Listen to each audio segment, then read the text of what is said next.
innovación en los procesos de atención hospitalaria, la cual va a ser impartida por la doctora María Fernanda González Álvarez, y pido le demos un aplauso, por favor.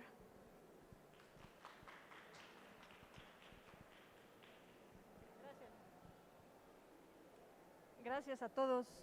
Buenas tardes, ¿cómo están? Yo creo que ya tienen hambre, ¿no? Porque es la hora a la que se acerca y como que ya no tenemos tanto interés, pero bueno, espero que la plática les resulte amena y que podamos aprender todos. ¿Alguien sabe o ha sido paciente en algún hospital que hayan ocupado un expediente electrónico para hacer parte de su tratamiento? Por acá. ¿Y cómo fue tu experiencia?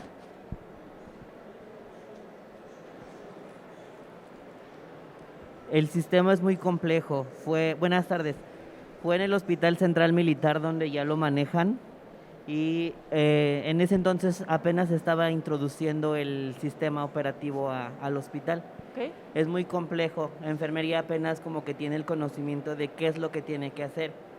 Okay. Y otra cuestión es de que no te permite ser retrocesivo, sino que tienes que ser muy puntual en tus intervenciones para no estarte regresando. Okay. Ese sería una limitante del expediente clínico electrónico. Correcto. ¿Alguien más? Eso desde el punto de vista paciente, desde el punto de vista personal de salud. De ambas, perfecto. ¿Alguien más se ha atendido en algún hospital con un expediente clínico electrónico? Bueno, entonces lo primero sería tratar de retroceder un poco y entender, enfocarnos en las características que tenía un expediente que no era electrónico, es decir, el expediente médico tradicional que todavía encontramos en muchos hospitales públicos o privados y que tiene muchas ventajas, sí, pero también tiene muchas desventajas. Una de las principales ventajas es que pues aparentemente tenía un costo bajo de implementación, tan es así que todos lo tienen, ¿no? Pero cuando empezamos a ver los costos de almacenamiento, pues las cosas no son tan sencillas, ¿sí? O sea, el hecho de tener expedientes que pueden ser así de chiquitos o así de grandotes por 5 años en un mismo lugar, pues no se vuelve tan costo efectivo y eso empieza a generar problemas. Y si pasa 5 años y al día 5 más 1 vuelve ese paciente, pues resulta que la información yo ya la perdí, porque por ley yo puedo deshacerme de ese expediente. Y entonces se pierde la trazabilidad de la información de mi paciente. Ese aparente costo bajo de implementación, pues trae ciertas desventajas también asociadas, como por ejemplo que la accesibilidad es limitada, que no puedo acceder a este expediente de manera remota, y que seguramente les habrá pasado si son médicos, si son enfermeras e incluso como pacientes, que el médico está utilizando el expediente y hasta que él lo acaba de usar lo puedo usar yo. Y entonces ni acabamos y nos enojamos y todo acaba siendo un desastre. O acabamos haciendo todo de manera pues separada, ¿vale? Otra de las desventajas que tiene es el tema de que nosotros los médicos escribimos pésimo, ¿sí? Yo escribo como niño de kinder, entonces más o menos me entienden, pero muchos escriben todavía peor. Entonces, pues esa ilegibilidad puede representar, obviamente, algún error al entender qué me están queriendo decir o al interpretar algo que para mí es una cosa y probablemente para ti o para ti sea otra. Entonces, en ese orden de ideas, me gustaría que me dijeran qué dice ahí. ¿Cuál es el nombre de ese doctor? ¿Cómo? ¿Eric? ¿Eric? ¿Todos dicen que Eric? Bueno, la persona que le bordó la bata a este doctor dijo que se llamaba Erku, y la verdad no lo culpo, ¿no? O sea, pues como que sí da idea de que aquí son 2 R's, a la I le falta el puntito, ¿no? Y la K no parece K, parece como U, ¿no? Y el palito de la U. Entonces, además del mal rato que representó que su bata estuviera mal bordada, el dinero que invirtió en tener una bata mal bordada y seguramente el disgusto que se llevó con la persona que le bordó la bata, nos damos cuenta que efectivamente el escribir como escribimos nos predispone a cometer muchos errores, de manera directa o de manera indirecta. ¿Qué dice ahí?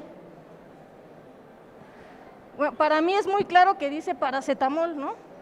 Empieza en P, acaba en L y lo de en medio no importa, ¿no? El médico y el farmacéutico me va a entender, pero todos los demás no. Entonces, es muy importante ser muy claros en lo que estamos escribiendo. O este ejemplo, hay muchos expedientes clínicos escritos que escriben con abreviaturas los médicos, ¿sí? Y entonces escriben AZT y a lo mejor para mí significa sidobudina y para alguien más significa acitromicina y para alguien más significa azatioprina y para alguien más significa astrionam. Y el punto es que al paciente le pudimos haber dado 4 tratamientos distintos porque nunca supe realmente qué era lo que querían que le diera. Entonces, estas son de las grandes desventajas que tienen este tipo de expedientes. Ahora sí, pasando a qué es un expediente electrónico. Por acá ya comentaba que tenía ciertas desventajas, que el personal tiene que adaptarse, y eso es muy cierto. Antes de querer siquiera implementar un expediente electrónico en mi hospital o en mi clínica, tengo que comenzar desde abajo para tratar de convencer a las personas de que lo que les voy a implementar funciona, de que les va a hacer la vida más fácil y no más problemática, y de que les voy a ahorrar tiempo y voy a mejorar sus procesos. Si la gente no está convencido de que eso va a pasar, la gente no va a adoptar nuestro sistema y vamos a seguir sacando hojitas para seguir haciendo nuestras notas. Entonces, el expediente electrónico es un sistema informático que almacena los datos del paciente en un formato digital y que se almacena de manera segura con la finalidad de que pueda ser accedido por diferentes usuarios que estén autorizados. Es decir, que no todas las personas que pues tengan acceso al expediente van a poder ver la historia clínica de ese paciente. ¿Y a qué me refiero con eso? Probablemente si soy el médico que tiene la interconsulta con un paciente, pues pueda yo ver ese expediente del paciente, pero si solamente soy, no sé, a lo mejor el personal que está viendo las dietas, quizás el sistema solamente me restrinja a ver la dieta que se lo solicitó y probablemente si tiene alguna alergia. Esto es muy importante porque, aunque sea electrónico, no quiere decir que por eso podamos dejar de cumplir con la normativa del expediente. De por sí, ustedes no me dejarán mentir, no es que se cumpla mucho la norma del expediente. A muchos se les olvida a veces poner la fecha, poner el nombre, no ponen los signos vitales, copian los signos de la nota anterior, se los copian en enfermería y la verdad es que cuando revisaron al paciente fueron los 15 minutos que pasaron visita, platicaron con el paciente y después vas a hacer una nota que no tiene nada que ver con lo que platicaron con el paciente. Pero finalmente, mucho del actuar médico a veces así se lleva a cabo. Bien sea en el ámbito privado o en el ámbito público, en donde todavía es más complejo porque la carga de pacientes es mayor y el tiempo sigue siendo el mismo. Entonces, no es lo mismo que en mi práctica privada yo tenga 1 hora para ver un paciente a que tenga mis 8 horas para ver a 40, porque entonces pues me toca de a 5 minutos cada quien y como van entrando, van saliendo y no se presta realmente la atención que el paciente merece.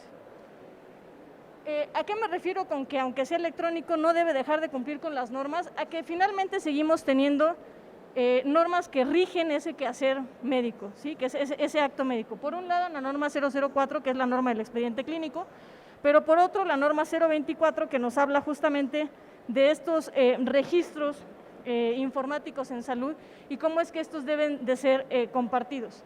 Se busca que todos los expedientes clínicos cumplan con esta normativa, independientemente de que estos hayan sido desarrollados por diferentes proveedores, en diferentes plataformas tecnológicas, con el fin de facilitar el intercambio de información entre ellos. ¿Qué pasa hoy? A veces hacemos un expediente electrónico, pero el problema es que como lo hice yo, no lo puede utilizar alguien más. Y si mi paciente quiere llevar su historia clínica, pues tenemos otro gran problema porque pues, ¿cómo se la hago llegar? Y si es la de malas que se atiende en otro centro hospitalario, pues entonces hay que volver a empezar con esa información, que además ya no va a ser tan fiable, porque estoy reentrevistando a mi paciente tantas cuantas veces ingresa ese paciente al hospital. Y entonces cuando a mí me dijo que era alérgico al maní, el otro se le olvidó preguntar y dice que no es alérgico al maní, y entonces hay una pérdida de esa información. El expediente electrónico, si bien por acá comentaban que tiene algunas desventajas, y eso es cierto, y ahorita las vamos a abordar, también tiene varias ventajas que van a impactar a todos los actores dentro del ecosistema de salud. ¿A qué me refiero con todos los actores? Esto es como un juego de fútbol, ¿sí? El delantero, no sé si vieron el partido de México-Honduras hace unos días, ¿sí? que Irving Lozano se aventó por ahí un golazo y después otro de Funes Mori por el estilo. Es decir, ellos como delanteros o como mediocampistas o por el estilo, no podrían hacer esas jugadas si no hay un engranaje detrás que les ayude a llegar ese balón y a meterlo a la portería, ¿sí? Esto es exactamente igual. Si yo no hago conciencia en todo mi ecosistema de salud de que esto tiene un fin y un propósito y que es positivo y que me va a ayudar, pues difícilmente voy a llegar a buen puerto y a donde quiero llegar. ¿Cómo es que impacta a todos estos actores? Pues bueno, nos impacta a pacientes, nos impacta a los pagadores, es decir, las aseguradoras pueden beneficiarse de tener un expediente electrónico y obtener esa información de ahí. A los proveedores, no nada más proveedores de ciertos insumos, sino desde el punto de vista almacén y cómo voy a adquirir estos recursos. Obviamente al personal de salud, médicos, enfermeros, técnicos, ¿sí? Y a las instituciones hospitalarias mismas que les puede representar incluso pues un ahorro. ¿Cómo se ve beneficiado el paciente con un expediente electrónico? Entonces ya habíamos dicho que efectivamente el hecho de tener un expediente totalmente móvil e interoperable debe de tener algún beneficio que tenerlo solamente en papel. Me permite tener una atención médica más eficiente y de mayor calidad, no más porque esté en la computadora, no, sino por lo que la computadora me permite hacer. Esta atención me va a ayudar a que esta prestación de servicios esté centrada en el paciente. Sí, ahorita está muy de moda decir que la atención es centrada en el paciente y a veces no sabemos ni qué significa que esté centrada en el paciente. Entonces, centrado en el paciente quiere decir que todo el ecosistema debe girar justamente en torno a las necesidades de ese paciente. Y las necesidades de ese paciente, aunque tenga una enfermedad en particular que yo conozco muy bien, no se va a manifestar de la misma manera que se manifieste en otra persona. Y por eso es que se cumple una de las máximas de la medicina en donde decimos que no tenemos enfermedades, sino que tenemos enfermos. Y los dos podemos tener diabetes o hipertensión, pero nos comportamos distinto y respondemos distinto a ciertos tratamientos, así sea el mismo tratamiento y tengamos la misma edad, género, etcétera, ¿vale? Y bueno, tratar a los pacientes como individuos, ¿no? Lo que les decía hace un momento, de que tenemos 40 pacientes para ver en 8 horas, pues difícilmente nos permite tratar a los pacientes como individuos, porque incluso nosotros como médicos estamos dejándonos de lado como individuos y simplemente somos máquinas que hacemos notas de evolución, punto. ¿Cómo beneficia justamente esta atención? Bueno, si yo tengo un ecosistema digital y mi paciente es un paciente ya digitalizado, que de hecho ya los hay, yo voy a hacer que la atención sea oportuna, que esta información se guarde en una base de datos, que después me relacione la información en mi sistema de salud y que el médico y el paciente puedan acceder a esa información de manera simultánea, sin alteraciones en ese flujo. ¿Cuáles son los beneficios que tenemos, por ejemplo, para el personal de salud?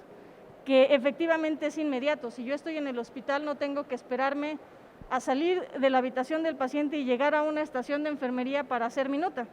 Puedo tener un iPad, una tableta, algo por el estilo y hacer una nota en ese momento y saber qué es lo que está sucediendo en ese momento.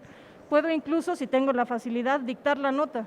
Y esa inmediatez me permite justamente tomar decisiones oportunas en ese momento que van a afectar directamente al paciente.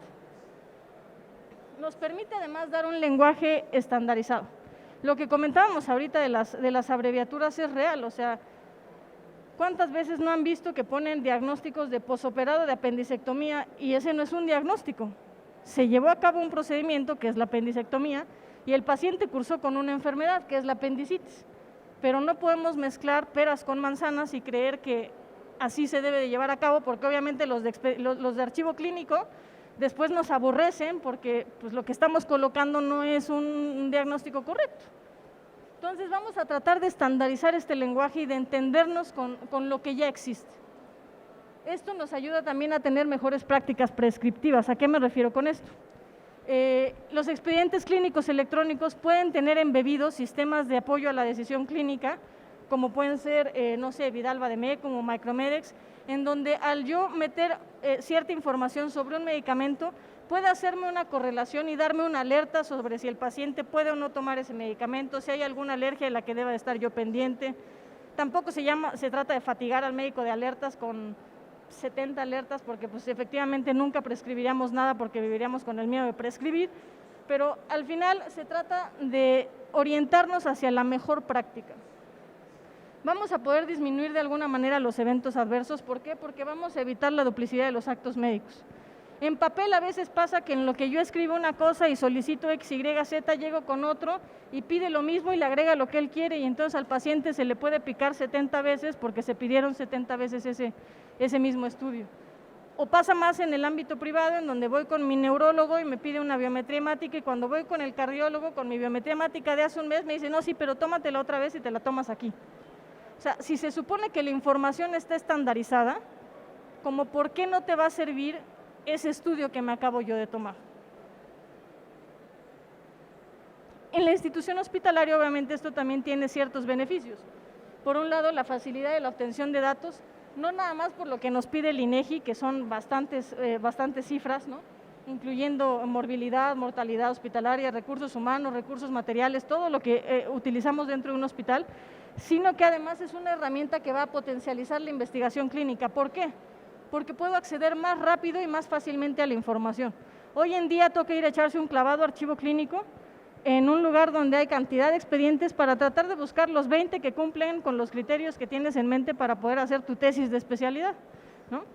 Y entonces se vuelve muy complejo porque después no hay información, la letra no se entiende, se perdió alguna hoja, se traspapeló, resulta que ese no era el expediente que estaba buscando, es decir, se dificulta mucho este acceso a la información.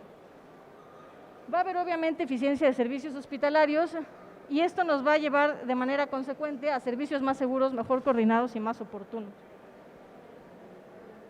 Ahora, seguramente en los hospitales habrán visto que hay ciertas integraciones con algunos departamentales, ¿no? Y lo que sucede hoy en día es que se toma la radiografía y entonces tiene que llegar el paciente con el disquito para decirme que aquí está la radiografía o la tomografía que le tomaron. A veces no viene con interpretación, a veces sí. O a veces hasta se traspapela y me dan la de otro paciente que no era realmente la mía, y a mí ya me dijeron que tengo una cosa que realmente no tengo, pero pues es la información que a mí me dieron. Al nosotros tener una integración inmediata con estos equipos biomédicos, evitamos esos errores en obviamente en la entrega de resultados. Estas integraciones con equipos biomédicos puede ir de algo tan sencillo como todo lo de imagen, o sea, cualquier modalidad que se les ocurra, un ultrasonido, una radiografía, un TAC, una resonancia magnética, la que sea, que llegue directamente al PACS y que esta información pase a mi lista de trabajo de mi expediente electrónico, de mi GIS, de mi expediente como tal, y que aquí me permita verlo en todos estos dispositivos. Es decir, no nada más tener que estar al lado del radiólogo para ver qué salió, sino poderlo ver en el iPad en el momento en el que salió, poderlo ver desde la estación de enfermería, poderlo ver incluso al lado del paciente si tengo un hospital muy digitalizado. Y esto no nada más funciona para los servicios de imagen, funciona también para los servicios de laboratorio, funciona también para las bombas de infusión, funciona también para los monitores, por ejemplo, de signos vitales, funciona también para las máquinas de anestesia. Es decir, mientras mi expediente sea interoperable, yo voy a poder integrarle todo lo que se me ocurra, siempre y cuando exista un estándar de interoperabilidad que me permita recibir y enviar un mensaje. Y ahora vamos justo a pasar a eso. El problema de los expedientes clínicos electrónicos es que, como a veces cada quien hace el suyo, ¿sí?, y cada quien ve por su beneficio, difícilmente vemos cómo es que debemos comunicarnos con alguien más. Y pongamos el ejemplo de todos los que están aquí. Cualquier monitor, Drager, Biosman, Philips, GE, los que se les ocurran, no podrían ser los que son si no existiera finalmente esa interoperabilidad aquí y en China. Yo necesito enviar un mensaje y necesito que me lo recibas. ¿Y cómo me lo vas a recibir? Bueno, ese ya es tu tema, pero existen estándares de interoperabilidad que debemos de cumplir. Entonces, ¿cómo se comunican estos equipos conmigo, o no específicamente conmigo, sino con mi expediente electrónico? Tiene que ver mucho con estos estándares. No sé si alguno de ustedes conoce algún estándar de interoperabilidad. ¿No? ¿Ninguno? Bueno, entonces el más conocido desde el punto de vista protocolo de salud es el HL7 o el FHIR, que es uno de los estándares clínicos que más se ha desarrollado que tiene una curva de aprendizaje relativamente menor y ayuda a que se codifique esta información de manera estructurada y tomando en consideración estas variables, ¿sí? Otro de los más conocidos es SNOMED-CT, pero también tenemos aquellos de información de terminología médica como el CIE-9, como el CIE-10, en enero del año que entra el CIE-11, para diagnósticos y procedimientos, que es lo que les decía, o sea, al final necesitamos información que sea igual para todos, para que todos podamos entendernos, y no sea el diagnóstico que yo creo que tiene versus lo que realmente tiene, porque no encontré el CIE-10, no me lo sé, no lo conozco, no lo utilizo, o me da flojera llenar ese campo de información. Así como nos podemos integrar con estos equipos biomédicos como tal, también podemos hacer integraciones con otro tipo de implementos, por ejemplo, una receta electrónica.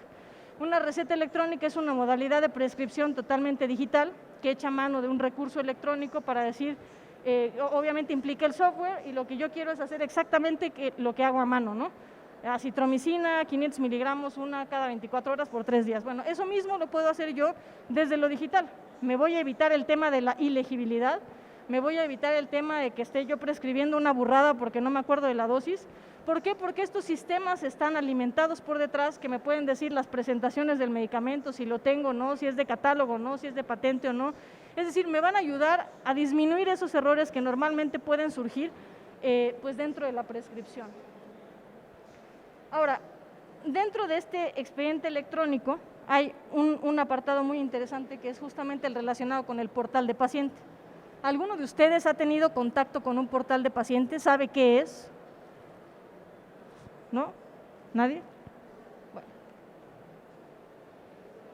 ¿Cuántas búsquedas creen que se realizan de salud en Google cada día? Por aquí dicen que muchas, pero ¿cuántas? Échate un número, el que se te ocurra. No sé, podrían ser como unas 6, 7 al día. 6, 7 al día por persona. Sí, porque lo que buscas el término y regresas y a qué se refiere con esto y vuelves otra vez a regresar. Ok, pero de toda la población, o sea, mundial, ¿cuántas búsquedas se hacen en Google a nivel mundial que tengan alguna relación con salud? ¿Serán muchas? ¿Serán poquitas? Según Google, es el 7% de las búsquedas que se hacen en ese buscador. Pero ese 7% son 1,000 millones de búsquedas de salud al día. Es decir, son muchísimas, muchísimas. Es una cantidad exagerada de búsquedas relacionadas con salud. Y esto, además de que queremos saber cómo estamos con nuestro historial crediticio, ¿no? Parece que todo lo demás tiene que ver con salud. Entonces, si no me ataco porque debo mucho, entonces ahora sí ya busco porque tengo ansiedad y ya encontré la respuesta, ¿no? Pero, o sea, esto es real, ¿sí? La gente busca todo en Internet y por eso llegan los pacientes más informados que nadie a la consulta. Doctor, es que yo tengo una neumonía por neumocistis carini. ¿Cómo? No, pues es que yo busqué y tenía dolor y tenía tos y flema amarilla y llegan además convencidos de que eso es lo que tienen, ya traen en mente un tratamiento y ya traen en mente lo que se les debe de solicitar para tratar de llegar a ese diagnóstico. Y entonces tener un paciente digitalizado que está mal informado es todavía peor porque tenemos que reencauzarlo a la información correcta. ¿Cuántos de ustedes han hecho una búsqueda en Google en la última semana que tenga que ver con salud? ¿Qué preguntaste? Clasificación de las arritmias. Ok, por acá.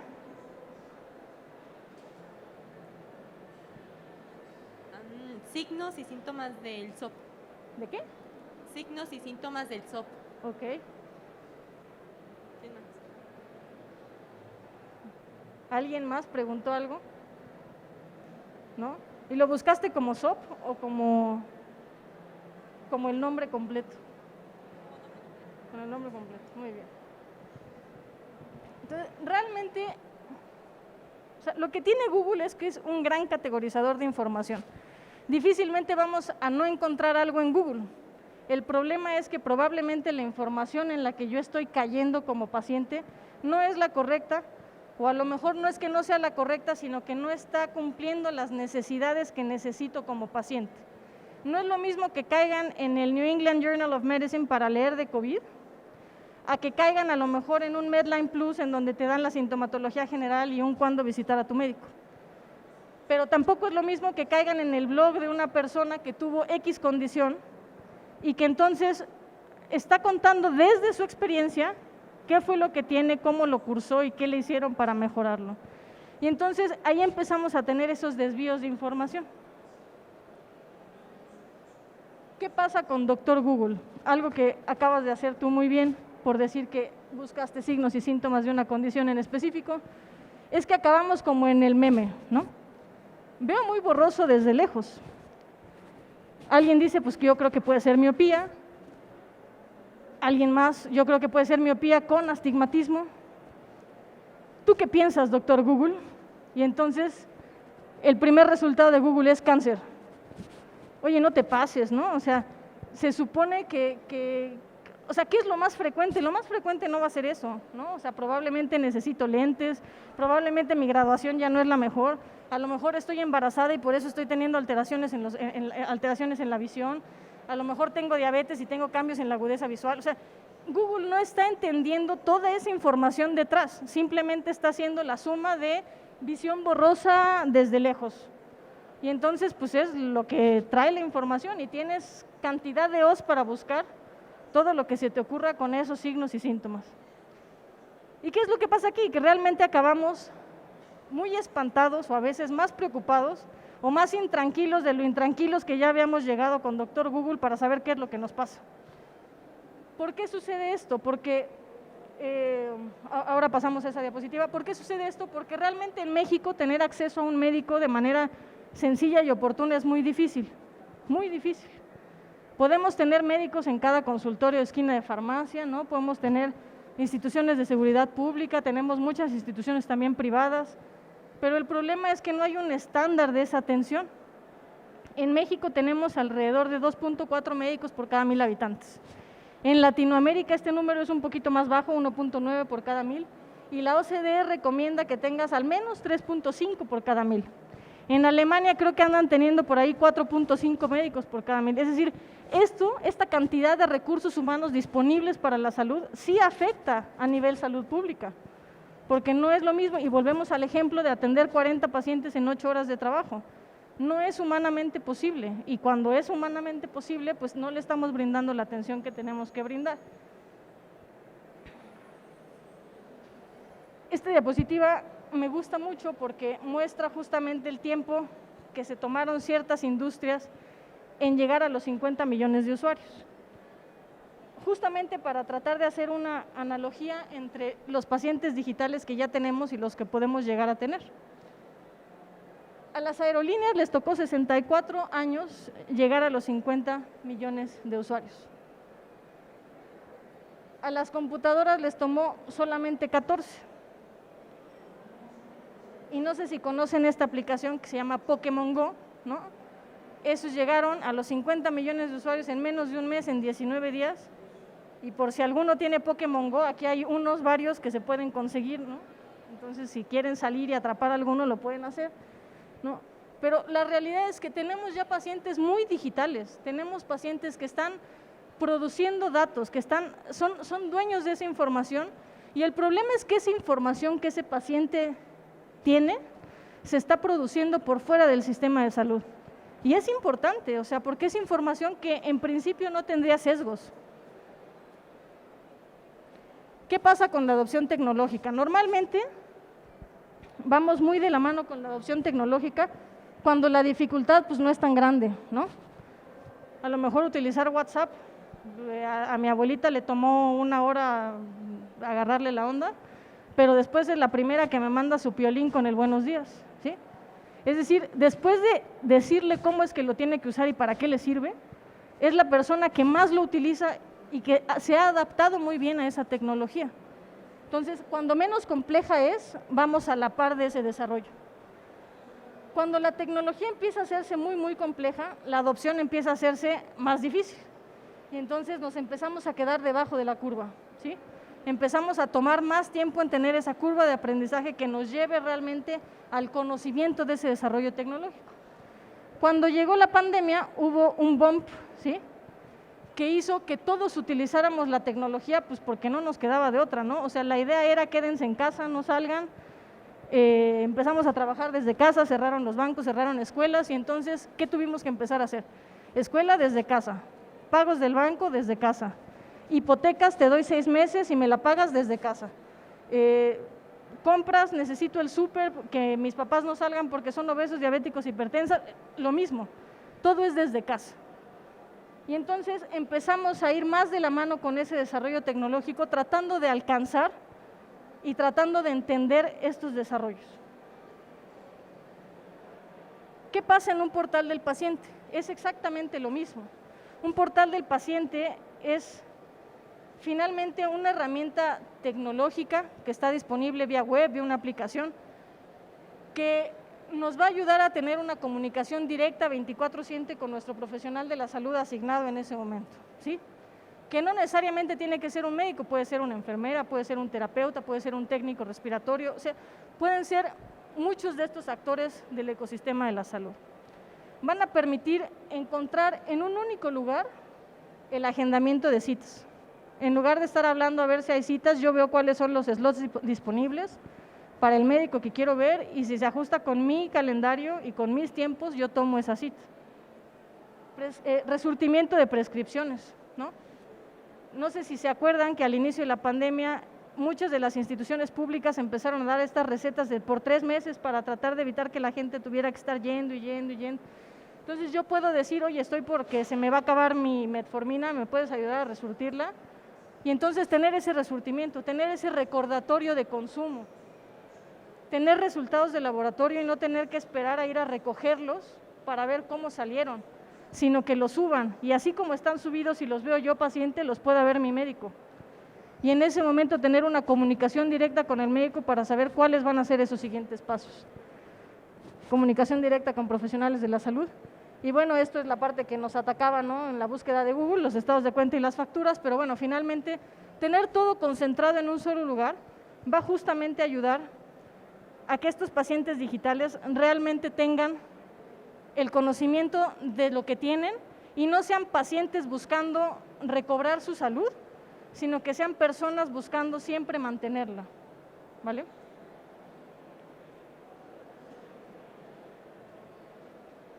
¿Alguno de ustedes utiliza algún wearable? ¿Algún Apple Watch, un Fitbit? ¿Sí? ¿Hacen uso de las aplicaciones de salud que tienen sus celulares? ¿Algún tracker de síndrome de menstruación, ¿no?